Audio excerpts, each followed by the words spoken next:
All right, people are still joining, but we're going to get started. So thank you everyone for joining this morning.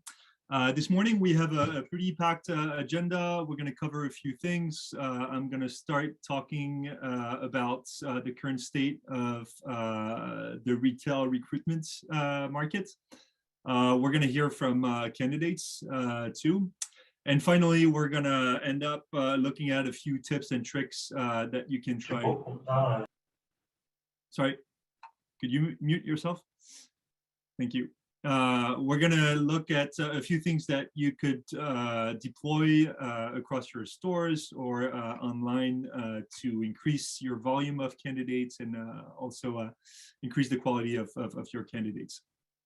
So a little bit about me. I've spent the last 15 years in digital transformation before joining Workin. I worked on large e-commerce implementations, large government digital transformation projects. And I see a lot of parallels with what's going on in recruitment. And so it was kind of a natural transition for me.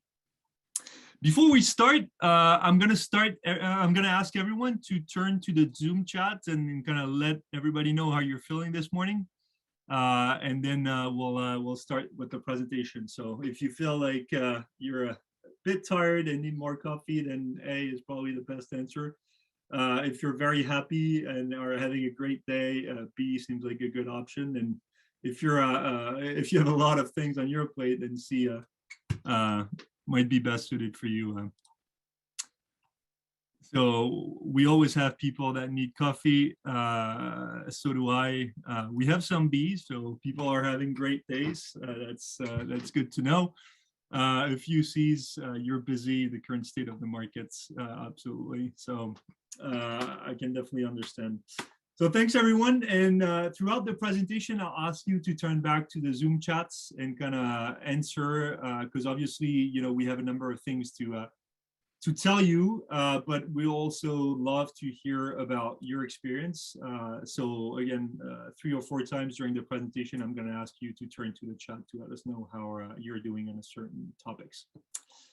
All right, so let's get started. And by way of introduction, for those of you who don't know Workin, our sole mission is to solve hourly hiring, and retail obviously has a lot of these positions. Today we worked with about 4,000 brands spanning across 15,000 locations, and we process millions of applications, and I'm sure you're familiar with some of the brands that you're seeing here.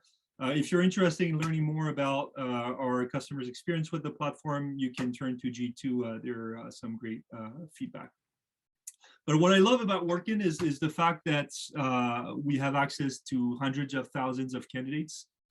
We have access to thousands of hiring managers and recruiters. And so what we do, and it's mainly to inform, you know, the roadmap of our products, is we have quarterly sessions with candidates and hiring managers. We also have surveys, you know, we do focus groups, and we collect data, right? We collect their feedback, and basically what we hear from them is what informs the next version or the next features that are going to be rolled out onto the platform. But before we look at some of the candidate feedback, it's important to kind of take a step back and look at everything that's going on, right? Or that has been going on, not just in the past couple of years, but before that as well.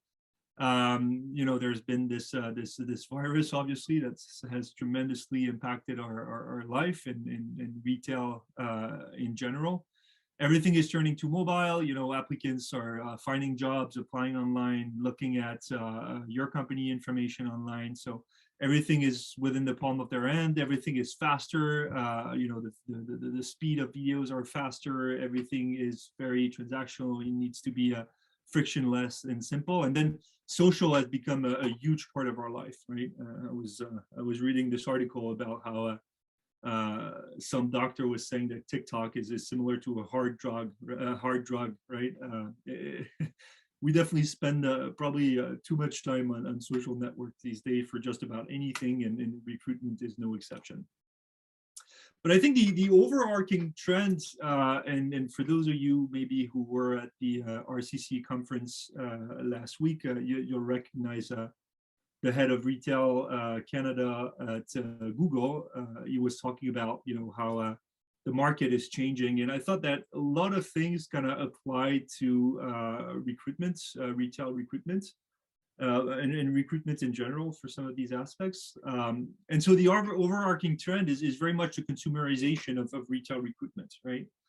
There are things that we can no longer do that we used to do, and we were just about fine with it. Now we need to think about the candidates as consumers, and obviously we need to be a little bit more proactive rather than reactive. And so holiday shopping, when he says it's a marathon, I would argue that holiday recruiting it ahead of the holidays or the summer month should be a marathon too, right? I mean, it's important to build a candidate database that we can reach out to when we have a high number of positions open. He talked about the fact that everything was now coming through digital. People were just also going in store, obviously, to buy stuff, but digital was becoming a very important part of the buying process. And for recruitment, it's very similar, right? And then finally, the fact that one channel is just no longer viable. So before the pandemic, recruiters were fine by just using a job board like Indeed. Now it's finding other channels, finding any channels where they could be candidates, and it may not be a large volume of candidates, but if you can drive 50, 100 additional applications every month, then it's going to make a difference for your business. So again, the consumerization of recruitment. And with everything that's going on, obviously there are rebooted expectations from candidates. So they negotiate higher pays. They want to know what diversity, equity, inclusion policies you have internally, and sometimes they'll go online to figure it out, and then they expect a frictionless application journey. They want to apply to a job like they would reserve a cottage on Airbnb. They want additional benefits. Obviously they have values that are specific to their generations. And the last thing that I would mention here is they're actually expecting for companies to actually reach out to them for these positions, right? And not the other way around. And reaching out doesn't necessarily mean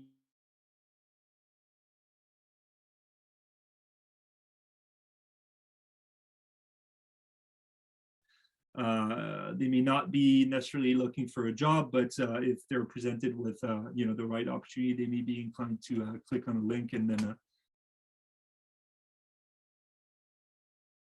so this is all me, right, telling you, but what I thought would be helpful is have you hear what candidates are actually saying. So here's some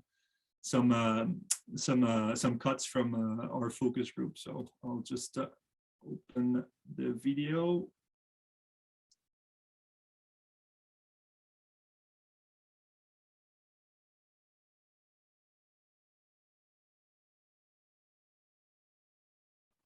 Hi, everyone. I'm not sure if you can hear me. I'm part of the working team while Laurent's just figuring out the connection issue is mainly what we're experiencing. I'll be sharing the video from my end of the screen, so it won't be too long.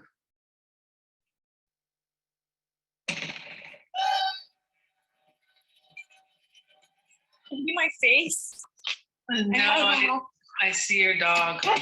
Oh, sorry. And I also like looking at like employee reviews online and whatnot, and seeing the experience of other employees at that place. And also, it's just really sketchy. There are reviews, and the company is just, you can't find it anywhere. I don't check for reviews every time or for every job, but I have looked at sort of interview processes on Glassdoor, and I think I've had one experience with like looking at reviews that actually resulted in me not taking a job, and it was for a specific location and regarding how they treat their employees and like management. I'm seeing like a whole lot more negative than I am positive, but I tend to be like, do I apply? Do I not apply? And also going like on Google and just seeing like what the company as a whole has as a review. I applied for a customer success role at a call center, and I interviewed. I got calls, and in the end, they rejected me, just stating that, oh, you don't speak bilingual, you're not eligible for this job, after going through all the hassle of clearing the rounds.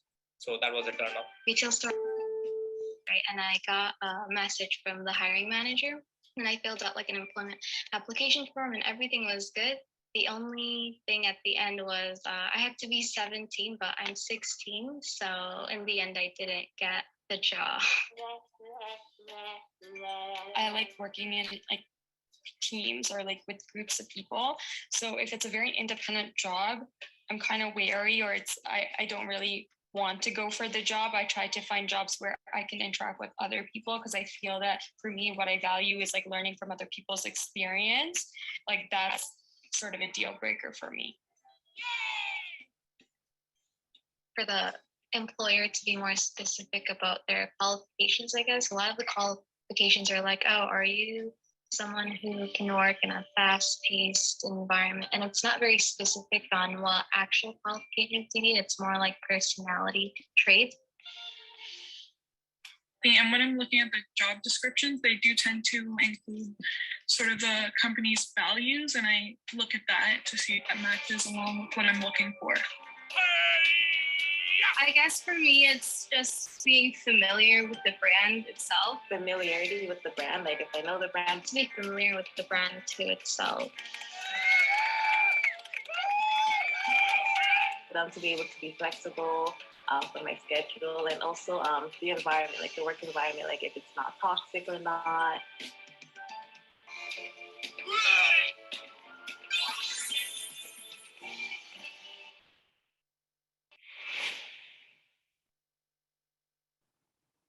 Thank you, Rob, for filling in. I was lucky enough to have a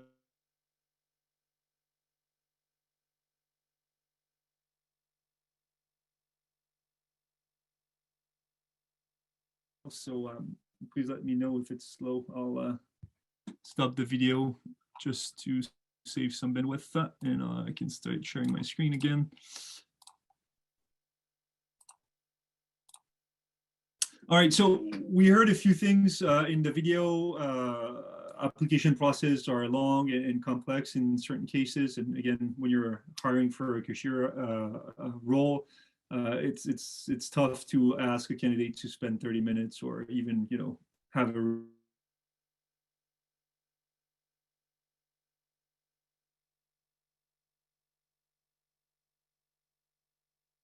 decision-making process.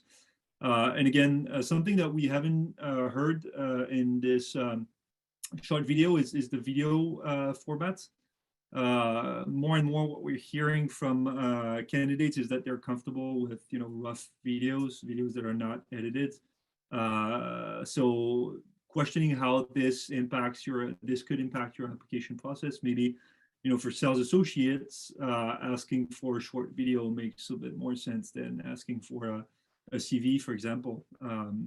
All these customer-facing positions, obviously personality plays a huge role, and maybe that's a better medium to get a sense of a candidate's personality.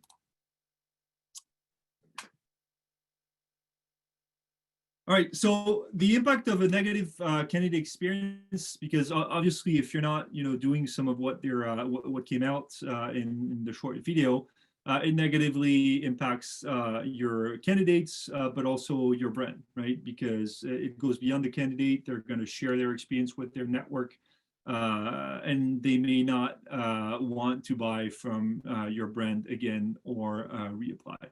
Whereas if you provide them with a positive experience, it's the complete opposite, right? So it's understanding that this impacts not only the candidate, but your company overall as well. So for the second time during this presentation, I'm going to ask you to turn to the chat and let us know what your candidates are telling you about your application journey. And again, if you are not collecting feedback, that's okay too. But let us know if it's A, positive experience, B, negative experience, or C, we do not collect candidate feedback.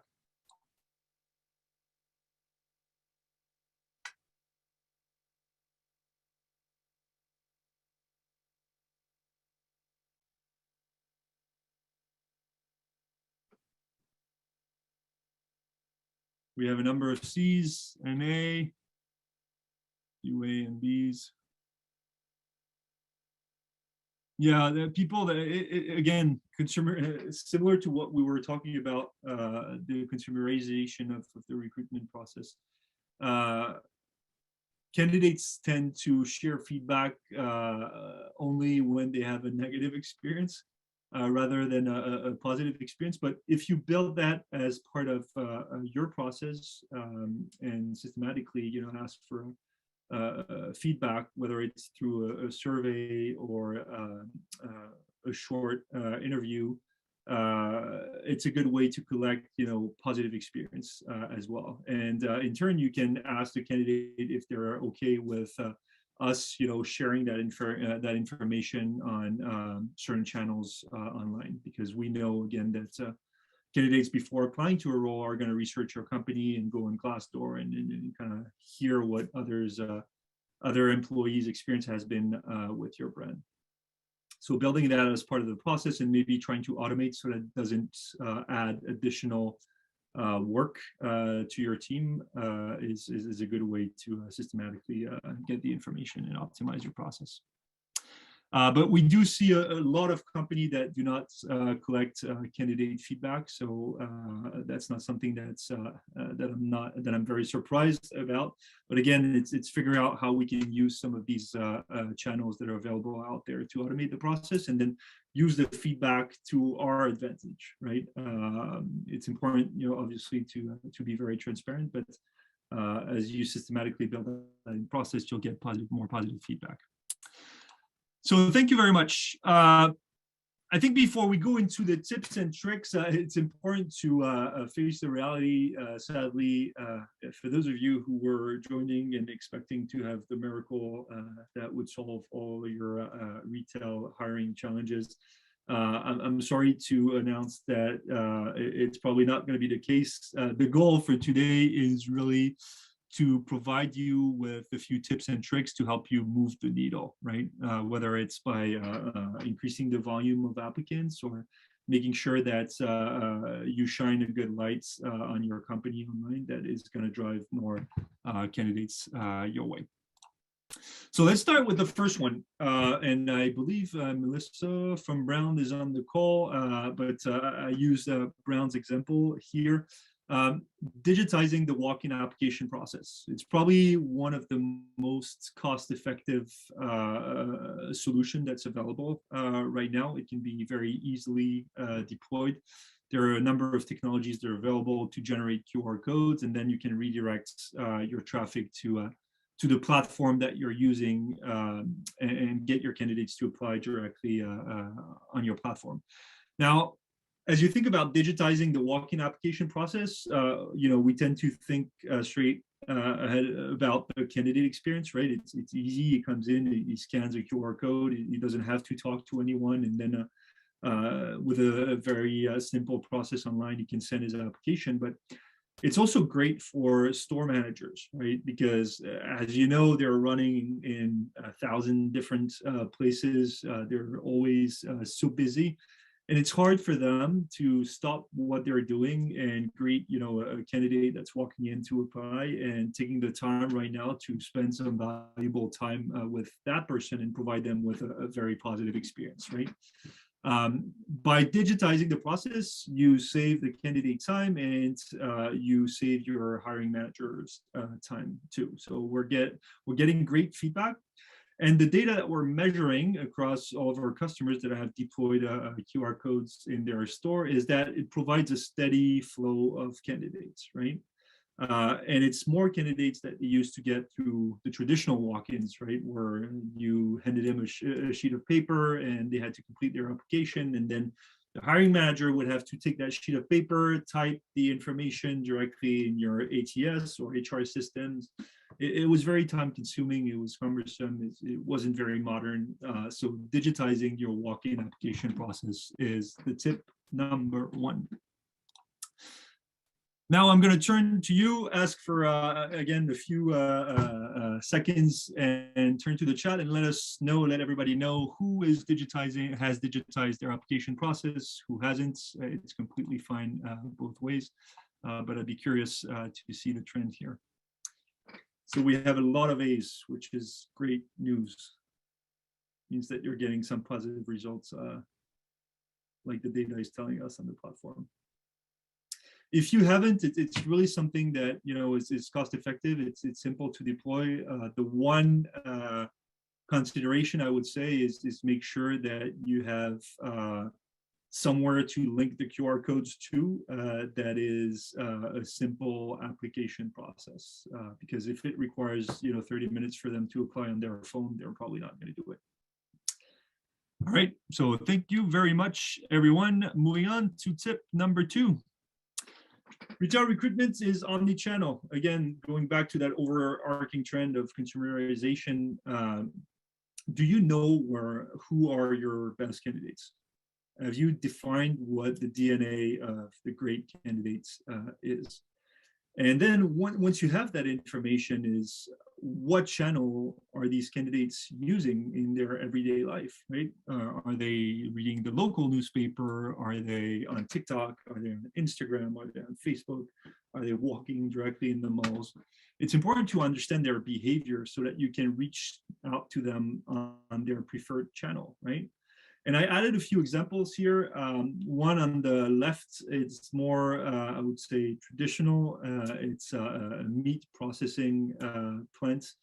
And so they had issues finding employees, and they realized that they were probably maybe asking too much information for these jobs that didn't require much qualification. And so they worked with a Montreal-based agency, LG2. Some of you may be familiar with them. And they came with a strategy that included simplifying the application process and using the channel that would reach the most potential candidates within the areas of where the plants were located, right? And so they broke it down to 2 simple questions, right? Are you looking for a job? Do you have any experience? And give us your contact information. And then they asked the candidates to take a quick picture of their application, right? And then send it to a number via text message. And as soon as someone would receive, you know, an application, they would pick up the phone and have a discussion with the candidate. And so it was great in terms of, you know, finding candidates, but also it was great in terms of building the employer brand. Because obviously this, you know, was innovative and was covered in the news online and in every publication. So, in terms of their goals of increasing candidate volume and shining a good light on the employer brand, they definitely reached their objectives. Now on the right is something that's very innovative too, and that includes an omni-channel strategy. So Lowe's, I'm sure you're familiar with Lowe's. So Lowe's Canada, they were looking for 5,000 employees, and they realized that the biggest opportunity was with the younger generation, right? And so they worked with a Canadian agency, again, Sidley, for those of you familiar with them. And Sidley started with a market research. What are Gen Z candidates interested in, right? And the one thing that came out was that it was very important for these younger generations to have training and to have a growth plan, right? So they wanted to be able to learn, they wanted to be able to grow within the company. And what they did is a multi-channel approach. So they actually built a museum in Quebec City, and they created a number of artworks of failed home improvements initiatives, right? So as you can see here, the seat on the toilet is screwed backwards, so it adds a little bit of complexity when you have to go to the bathroom. But there were a number of other examples, and they had QR codes within the museum where people could snap pictures and apply quickly to those. But they also turned to the Generation Z's preferred channel, which is TikTok, and presented a few quick clips of failed home improvements initiatives. One I'm going to show you here.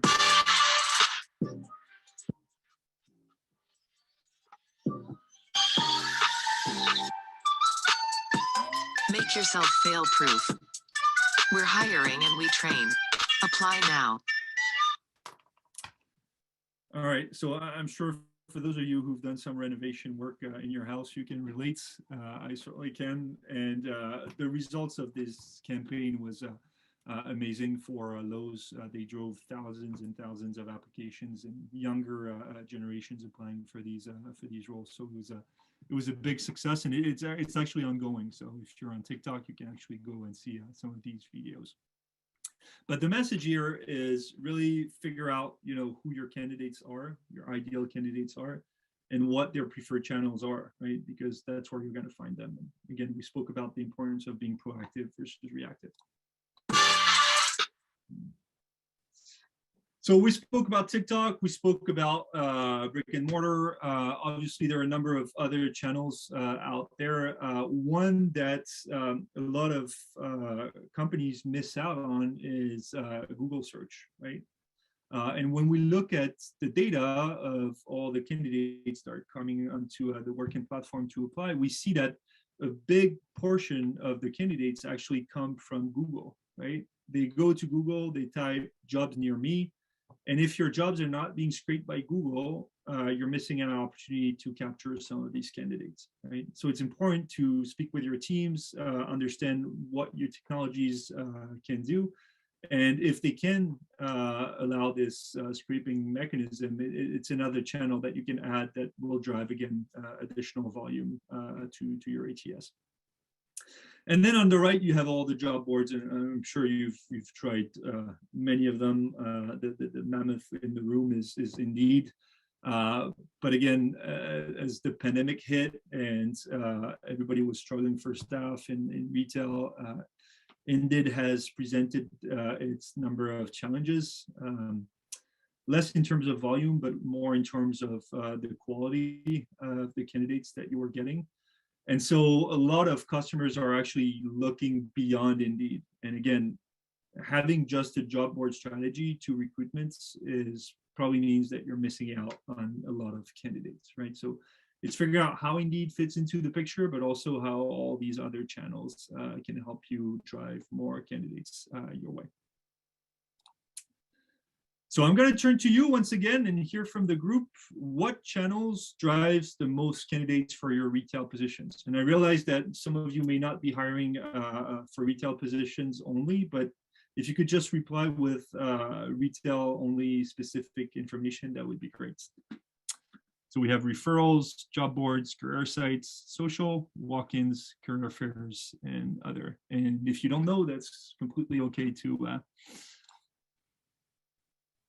All right, so we got B, C, and D. We got B, job boards. A, B, D, A, and B. Referrals tend to provide the best quality candidates, right? It's people that are one person away from your network, and they tend to stick around a bit longer and be more qualified for the job. Job boards obviously come up again and again, and Indeed again being the mammoth in the room. But the issue here is really the quality of candidate. And C, the career site is a great opportunity to promote your culture and your values. And again, as we spoke a little bit earlier, it's something that's dear and near to the younger generation's hearts. So. thank you very much, everybody, for contributing once again. I'm asking a lot of you, but I very much appreciate it. So tip number 4, take a page out of the dating apps. Sadly, I was married before some of these apps came out, but I can draw a parallel to pretty much any application that I'm using on my phone, whether it's Airbnb to book a room, or an open table to book a restaurant. It's simple, it's nice, it's frictionless. It's very easy. The process can be completed within 2 minutes. Yet in recruitment, you still see some of these, right? Where you're applying for a sales associate role, and I'm not going to name the company here, but they're using a legacy technology, and the legacy tech is kind of causing this, but their process too. And here, if you ask 25 or 30 minutes from an applicant to apply for retail positions, you're losing a lot of candidates. So it's asking yourself the question, is my application process impacting my volume of candidates? And if it is, it's identifying the friction points, right? What we hear very often is, I don't have a resume. So if it asks me a resume, I'll move on to the next one, right? Or maybe asking information that's really not relevant for this position. And it was easy when it was an employer's market to ask maybe a little bit more than what we should have, right? Because candidates were willing to give more time. But in the current state of the market, it's a candidate's market, right? So you need to be worried about what their concerns are, but also take into account what you really need to make sure that you can make a decision and move that candidate to the next step or not. What I will say is the stronger the employer brand, obviously, the more you can ask from a candidate, because they're coming to you and they really want to work for you because they love your brand. And again, the other dimension is the number of positions you're trying to fill, right? If you're just looking to hire for a few positions, then it's maybe okay to have a smaller volume of candidates. If you're hiring for thousands of positions, obviously you tend to want to open the gate a little bit, and it's identifying how you can do that by removing steps that are maybe not necessary, right? And I've provided you with some feedback on Glassdoor and some certain application process, and again, it's something that really impacts their willingness to apply for your brand. All right, so on this topic, I'm going to turn to you again, and let us know how long it takes right now for your candidates to apply, and we'll see the trend within this group. So 1 to 5 minutes is actually a good time. So congratulations to all of you. More than 15 minutes, you may be losing some candidates. Again, it depends on what brand you're representing. We have some C's, a lot of C, 2 C's, A, B. So we really have a varied group here. We're getting different answers, and it's very much aligned with what we're seeing on the market. When we look at the data from our platform, the benchmark is 3 minutes. So anything above 3 minutes, the numbers are going to go down.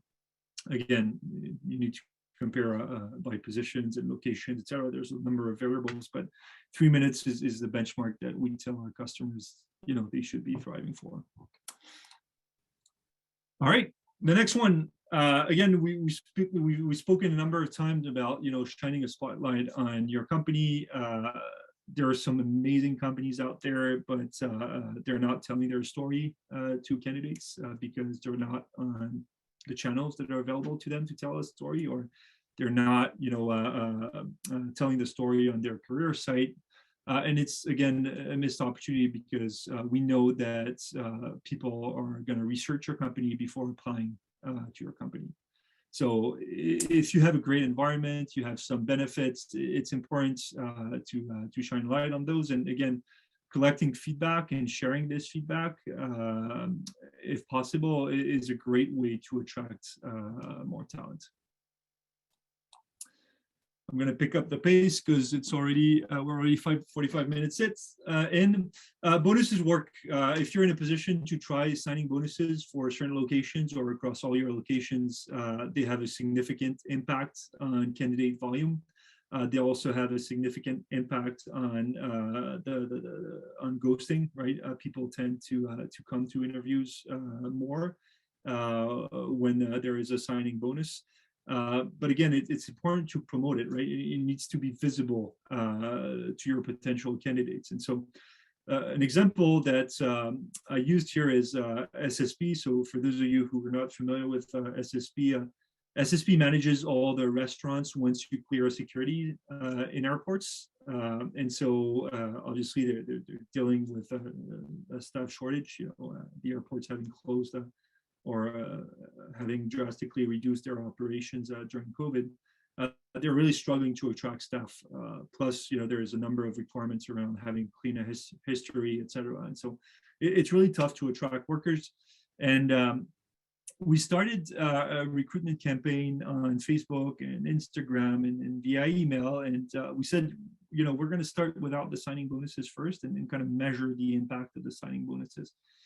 And so after a few weeks where we had received a few hundreds candidates, we added this information. And the impact was instant. Instantly, we started seeing a higher volume of applications, conversions were up, we're getting more engagement on social platforms. So it really, really impacted the volume of applications. The other thing here is transparency, right? Because if you're offering these things and you're not being transparent with your candidates, then they may not be inclined to apply. And here to illustrate this point is a few comments we got on social networks from candidate asking, you know, what the starting wages were, right? If it's not in the listing, they're not going to be inclined to apply because they tend to think that it's a lower wage. In this example for SSP, they were much higher than the markets. And so by adding this information, you know, the candidate had everything needed to kind of make a decision and apply. So again, bonus, wages, transparency go a long way. We spoke about the fact that referrals drive the highest quality candidates. We measure everything. And again, we look at research from analysts and it confirms that, right? But more, the other side is really empowering your employees to actually refer people in their network, right? Because what we see maybe too often on the recruitment markets today is referral programs that's not been implemented fully, right? It's something that we've spoken about, but there's very little follow-up. There is maybe no incentives provided to employees. And so they're really not, you know, empowered or incentivized to kind of really push that program. So it's important to have awareness campaigns internally, to have technologies to be able to follow up on referrals, and also make sure that, you know, there are some benefits for employees to refer people in their network. These seems like, you know, very easy and simple ideas, but we see too often companies failing to deliver on these. And then the last one that I wanted to provide, and it's true for everything that you do, is it's up your game in terms of your recruitment tech, right? There's still some legacy players out there that are being used by a number of brands that, you know, are not mobile first, that, you know, don't integrate with other HR tech solutions, that are not connected to social, that don't provide much data to drive decisions for your company, and that are really not well liked internally, right? Whether it's by your recruiters, hiring managers, or your candidates, right? So making sure that you have something that's aligned with today's expectation is going to go a long way. So some suggestions before we go to the Q&A to help you move the needle. Again, there's no panacea, but there are things that you can do to move the needle. Apply to one of your roles. If it's not a positive experience, it's probably the same for your candidates, right? So it's a missed opportunity. If there are any unnecessary steps, try removing them from your application process. And again, measure how does that impact the volume of candidates. Try to set up a referral program. QR codes are very cost effective, and there are a number of tools that you can use, including Workin to capture some of the walk-in traffic and digitalize the process. Identify who your best candidates are and what channels they're using. Make sure that you're on every channels out there promoting your values, especially if you have a great culture internally. Transparency for wages, signing bonuses will impact your volume of candidates, and get closer to your marketing and digital teams, because these guys have been measuring and optimizing processes for 20 years. So they know how to do it. They can certainly help you steer the ship and help you make decisions around the technologies that you're going to be using. And then finally, use modern technology, because some of these technologies were built with a framework that's 20 years old, and it's really not aligned with today's candidates' expectations. All right. With that being said, just briefly about Workin, how we can help your brand. So we're a SaaS solution. We can help you drive more candidates your way. We can remove friction from your application experience, empower your hiring managers. It's something that's deployed very easily. And we also run social recruitment campaigns, email recruitment campaigns for our customers. So I'm going to open it up to the room and see if there are any questions from the group.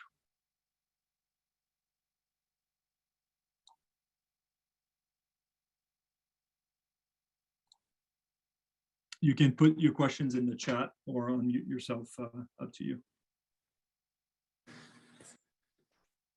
I love that you, I have a comment more so than a question, but I love that you discussed the referral piece and how intricate it can be towards your business. We do have a referral process and a referral incentive at my organization. And for one of my recruiters, she does a really, really good job of utilizing it. And I want to just tell everyone else, if you haven't done it, definitely do it.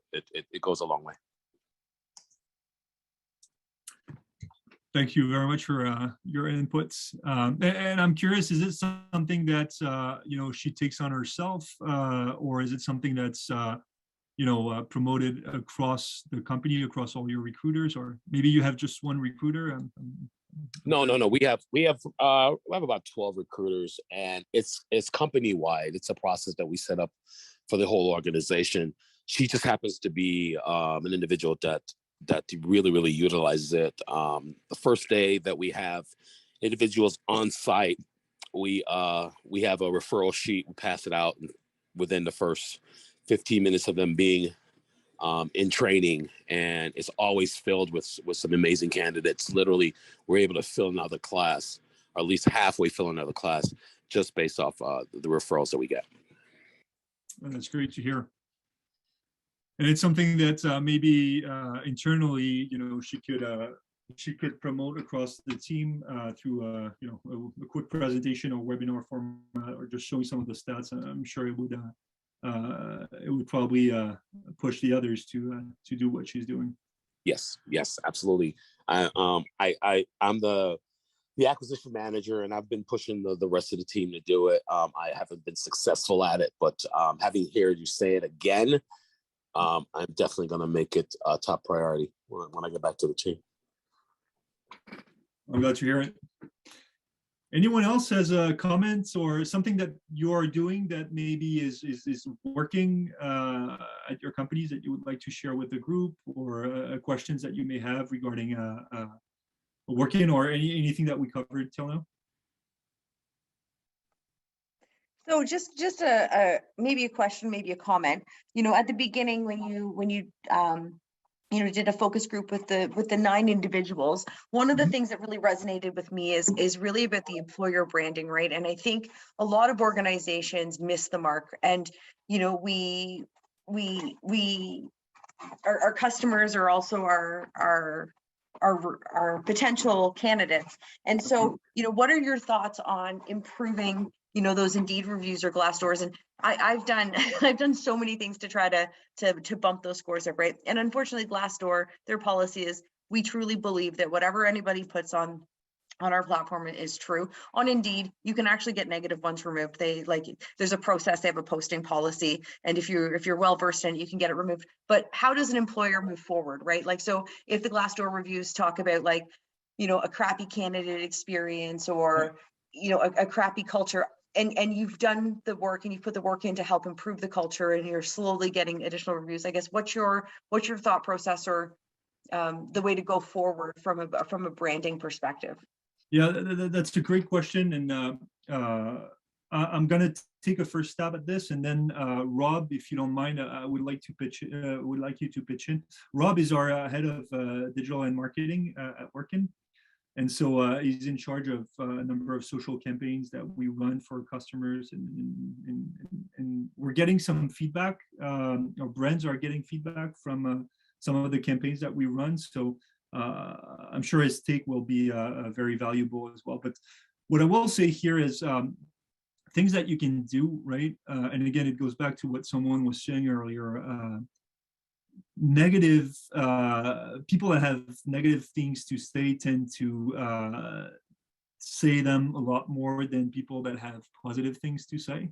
That's just the way the human is built, right? We tend to be vocal when we complain about things, and so by building the feedback process, the feedback as part of the process, and consistently asking candidates about their experience or employees about their experience, and maybe also putting together a program where they're incentivized to share their experience with your company, right?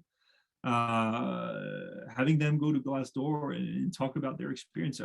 If you could talk to your store manager, for example, see who their best employees are, and ask them to add a recommendation on Glassdoor or whatever channels are out there. But by collecting this information, it empowers you to kind of control the narrative as much, or steer the narrative as much as possible.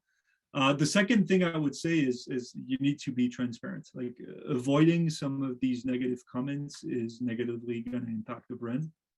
So if you're getting, negative comments, for example, on a social post, it's important to address them, right? And make sure that the community is seeing that you're not just ignoring what people are saying. But again, it's working closely with digital and marketing, and making sure that they're on top of that, and they have access to a list of FAQ where they can use some of these boilerplate answers and reply to the negative comments. And I can definitely relate with what you're saying, because right now I'm waiting for my passport from Service Canada, and I'm certainly not very happy at this time because my plane is leaving on the 23rd. And I was reading some of the comments, and some of the comments were really harsh. But Service Canada actually spent some time answering some of these comments, right? And it's not something that's personalized, but at least it means that they're not ignoring. They're actually acting on these things. So that would be my second recommendation: is don't ignore, and try to be transparent as much as possible. I don't know, Rob, if you had anything to add. Based on Yeah, sure. I think canned responses for these types of situations are very helpful. I mean, addressing, for sure the actual feedback. So in other words, what are people saying repeatedly about your organization, and how can you change that? How can you also be proactive? So maybe not necessarily wait for exit interviews to kind of see what you can improve about the corporate culture. But I would say, from a marketing perspective, try to humanize your candidate stories as much as possible. So I worked for a very big security company that's based out of Canada.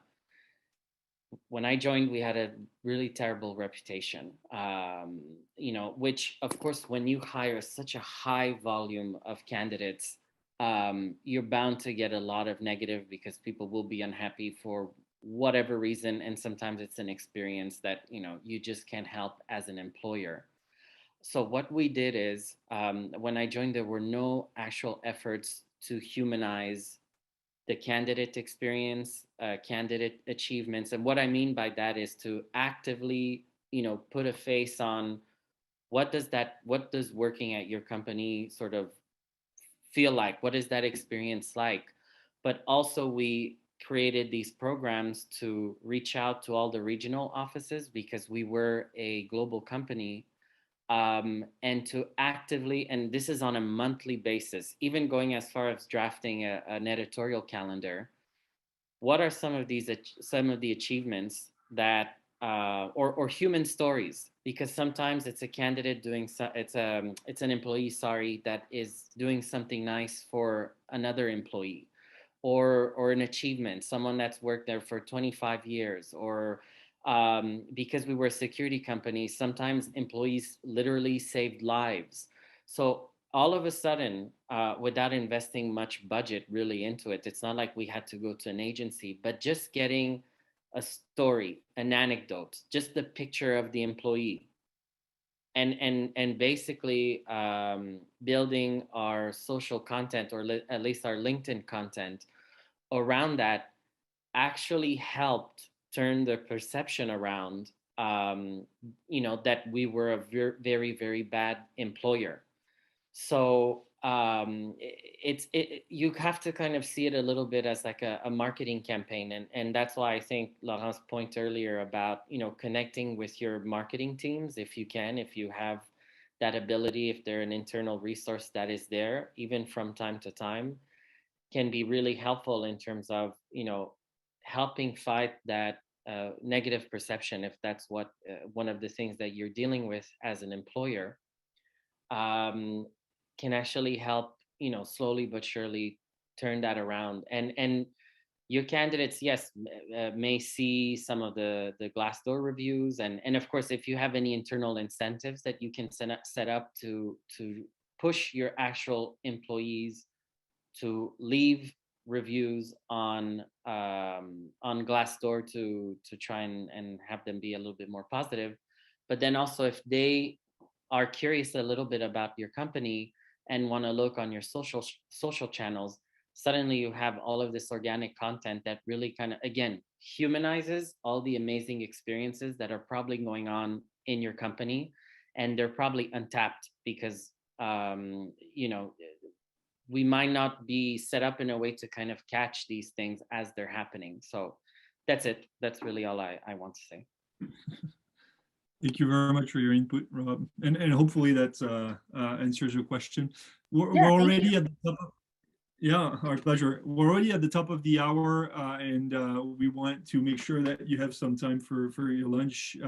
So thank you very much, everyone, for joining. Hopefully you have a few takeaways that you can take back to your business and kind of move the needle with your recruitment efforts. If you're looking for additional candidates, or if you're looking for social recruitment services, definitely get in touch with us. We can help you. And yeah, thank you, everyone. Have a wonderful day.